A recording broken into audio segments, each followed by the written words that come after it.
Bonjour Pascal Provence. Bonjour Jacques Labesca. Alors, vous êtes adjoint à la citoyenneté, au quartier, à l'agriculture urbaine, à beaucoup de À sujets, l'insertion à l'aile professionnelle rose. aussi. Voilà. Et à ces titres-là, vous avez rejoint il y a quelques années l'association des élus solidaires 94. Qu'est-ce que ça vous apporte de travailler avec d'autres communes de l'entourage? Est-ce que c'est une question de partage d'expérience? Est-ce que c'est une question d'échange de dossiers ou pour avancer ensemble en dehors de toute thématique politicienne? En dehors de toute thématique politicienne et apartisane, je dirais que seul on va peut-être plus vite, mais ensemble on va plus loin. Donc le principe de partage d'expérience est intéressant pour moi de la part du fait que ça fait quelque part un benchmark, c'est-à-dire que des idées auxquelles on n'avait pas pensé peuvent avoir été développé ailleurs et pourquoi ne pas partager les bonnes manières, entre guillemets, et surtout le process pour pouvoir enclencher un nouveau projet dans la ville. Par exemple, bon, pour ce qui est nous avions plusieurs sujets, plusieurs thèmes qui étaient d'un côté le côté solidaire, l'épicerie solidaire, la mutuelle communale, du point de vue écologique, le recyclage des mégots, entre autres, et puis d'autres choses. Pour ma part, nous avions été la première commune dans le Val-de-Marne à avoir instauré la mutuelle communale, ouverte à tous, qui permettait justement aux personnes qui n'avaient pas accès pour des raisons financières, entre autres, que ce soit les jeunes, les étudiants ou les seniors ou les professions libérales, entre autres, et les personnes à leur compte. Donc, nous avons lancé un système de partenariat, un appel à partenariat, et nous avons fait toute une communication au niveau de la ville, que ce soit sous forme de réunions publiques, de réunions dans les 6 conseils de quartier, ou par le biais du journal de la ville et de prospectus. Et il s'avère que nous avons lancé ça en 2016 et à la date d'aujourd'hui, nous avons plus de 300 personnes qui sont inscrites à notre mutuelle communale. Donc, fort de ce succès, je l'ai présenté dans le cadre des élus solidaires du Val-de-Marne. Et à ce jour, alors que nous étions la première, je crois qu'il y a plus de 7 communes dans le Val-de-Marne qui ont adopté la mutuelle communale, sans compter que dans cette période d'élections départementales et régionales, ben, ça a fait les petits puisqu'on propose dans les différents programmes une mutuelle départementale et une mutuelle régionale. Comme quoi, on suit, à partir du moment où on est suivi, c'est bien. Voilà. Par ailleurs, vous m'aviez chargé de faire une sorte de prospective sur le recyclage des mégots, puisque c'est un vrai fléau, hein, sans m'allonger dessus, mais on sait très bien qu'un mégot consomme, pollue 500 litres d'eau et met plusieurs dizaines, voire vingtaines d'années à se recycler et que la plupart finissent dans la mer. Ben, lancer j'ai fait une recherche sur un système de collecte qui pouvait exister. Donc, il y avait plusieurs acteurs sur la chose, hein, que ce soit Mégo ou Cyclope. L'un recyclant pour l'acétate de cellulose pour faire des mobiliers urbains, l'autre s'en sert comme une sorte de granulat pour faire des routes. Et ben, vous-même, grâce à vous, dans le territoire 10, l'expérience a été menée plus à fond, et notamment dans vos villes, notamment à Nogent, et ça semble à bientôt pouvoir se généraliser. Et il semblerait que nous soyons approchés dans le cadre de ce projet par des instances, je dirais, au plus haut placées, sans en dire plus. Alors, Voilà. Par ailleurs, j'ai participé à, comment dirais-je, à la visite et peut-être à la collaboration de plusieurs épiceries sociales et solidaires, qui sera sans doute un modèle pour notre ville, puisque ce n'est pas encore mis en route.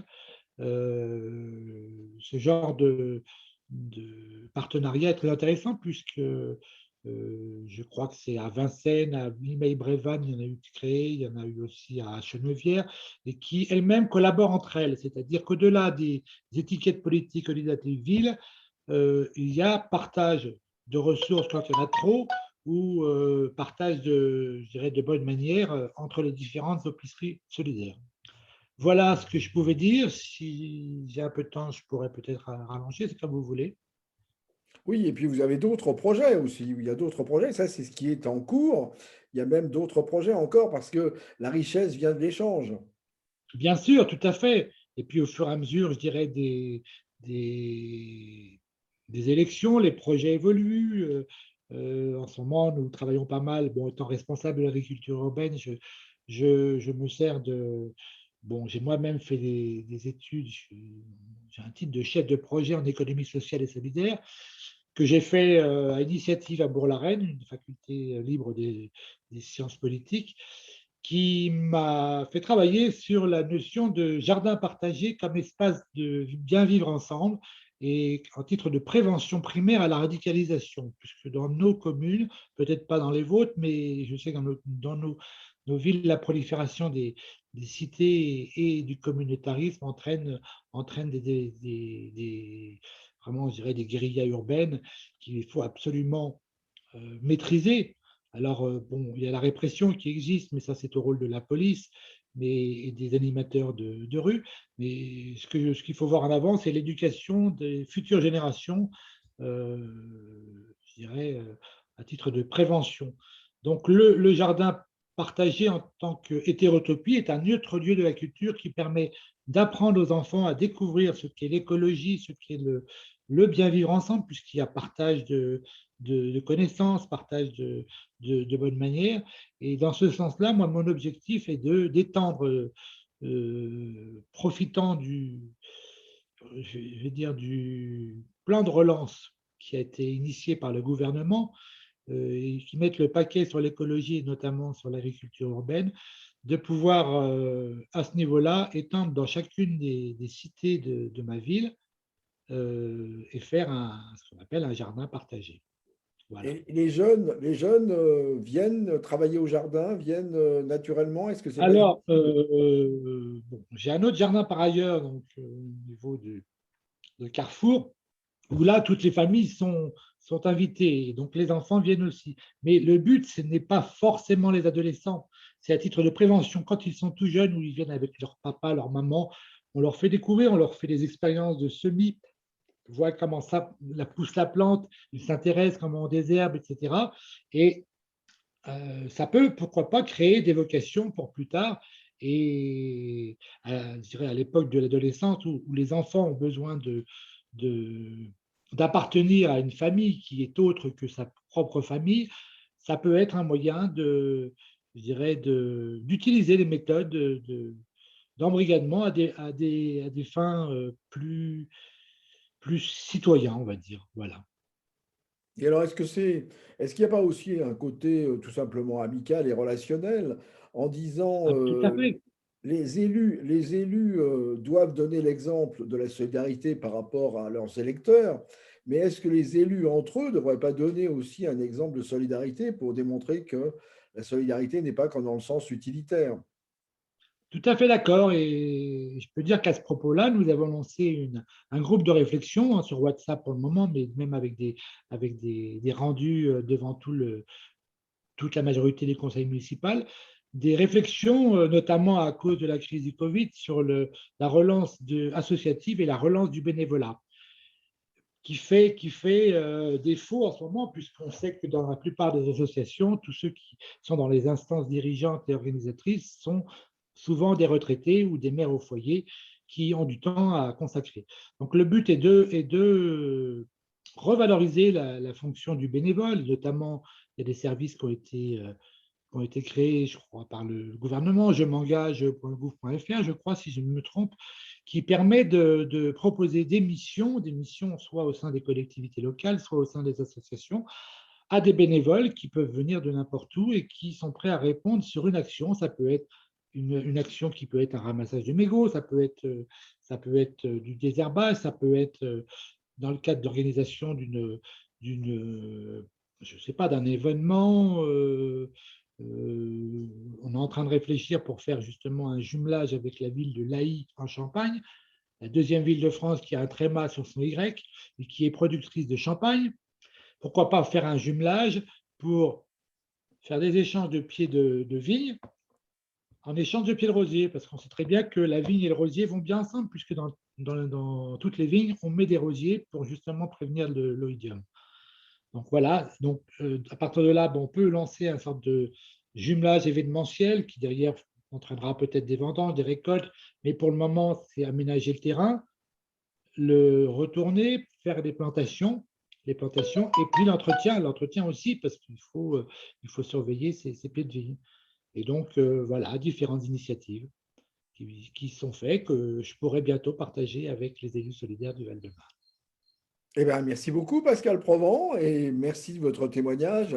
Et je crois qu'on peut qu'encourager tous nos collègues élus à se regrouper et à faire échange de leurs, effectivement, bonnes pratiques, parce que c'est rassurant et en même temps, c'est assurant. C'est-à-dire que Ce que c'est je peux ce dire, c'est ouais, qu'au début, on vient pour écouter et ben, je veux dire, on n'est pas obligé d'avoir à donner. On peut prendre des idées, on peut participer à des ateliers de réflexion et même en écoutant, on apporte quelque chose, puisqu'on met son grain de sel, hein, on met sa petite graine à l'édifice.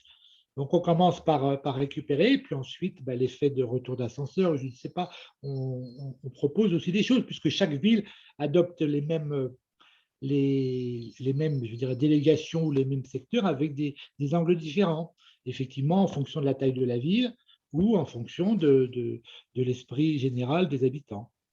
voilà, ben pour tous les élus qui voudraient en savoir plus, ils peuvent aller sur notre page Facebook, Élus Solidaires 94, sur notre chaîne YouTube où on est en train de tourner, effectivement, et puis sur notre site, Élus Solidaires 94, où nous mettons en ligne des fiches d'action que nous avons travaillées ensemble et qui permettent à chacun de se l'approprier et à la limite de l'adapter à sa commune. Merci beaucoup, Pascal Ce que je Provence. peux ajouter, ce que je peux Allez-y. ajouter, c'est que sur le site des élus 94 du Val, .com, je crois, ou .fr, je ne sais plus, c'est vous qui préciserez. On peut adhérer en ligne de manière gratuite, tout à fait gratuite, qui permet d'avoir des newsletters et des informations et les futures réunions que nous pourrons faire ensemble. Voilà, Voilà. je vous remercie, Et Jacques. l'adhésion est gratuite et c'est notre trésorier qui le dit. Merci, Tout à merci fait. beaucoup. À Mais les bientôt. dons sont autorisés. Merci beaucoup, Pascal. Au revoir. Bon week-end.